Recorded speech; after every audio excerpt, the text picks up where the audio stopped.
Baru-baru ini, kecoh di media sosial dek kerana satu klip video pendek yang memaparkan Menteri Pengangkutan Anthony Loke yang katanya ada agenda tersendiri ketika berjumpa dengan Presiden China Xi Jinping di satu lokasi yang mencurigakan.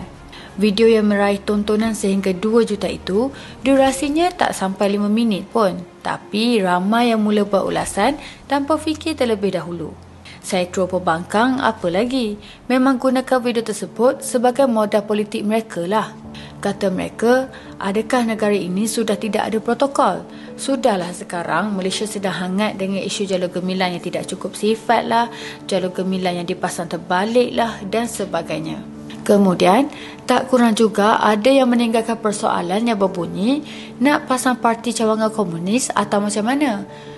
Sampai ke situ fikirnya. Padahal, itu hanyalah sekadar penyerahan cenderahati Menteri Pengiring saja.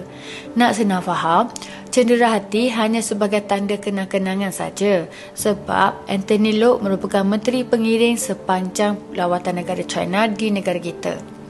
Di kesempatan itu, Anthony Loke serahkan cenderahati yang berupa plak Royal Selangor yang diukir dalam bentuk naga yang melambangkan kekuatan, kebijaksanaan dan persahabatan budaya Cina.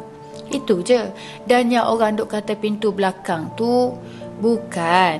Tempat yang katanya mencurigakan tu adalah di kawasan basement sebab Presiden China memang naik kereta beliau di basement atas faktor keselamatan. Hampir semua komen yang ditinggalkan oleh warga maya mengeji Anthony Loke sedangkan beliau bukanlah buat salah apa pun. Tak kurang juga yang menggelar dirinya sebagai menteri pengkhianat. Namun, Anthony menerusi satu video berbahasa Cina menjawab segala sindiran yang diberikan kepadanya. Kata beliau, asbab daripada video yang baru tersebut, pihak Raya Selangor telah menghubunginya bahawa plak sudah pun habis terjual. Setro pembangkang ni memanglah, kalau bukan bab agama yang dijadikan naratif, mereka akan gunakan kaum pula sebagai umpan untuk menghasut rakyat. Asyik putar cerita je, sedangkan apa yang diputarnya pun tak betul. Bak kata Syahril Hamdan, aset terbesar kerajaan pada hari ini adalah Perikatan Nasional sebab Perikatan Nasional adalah pembangkang yang tak berfungsi. Aset yang terbesar Datuk Seri Anwar Ibrahim sebagai PM bukan berada dalam kabinet dia. Aset terbesar Anwar Ibrahim adalah Perikatan Nasional kerana Perikatan Nasional pembangkang yang tak berfungsi.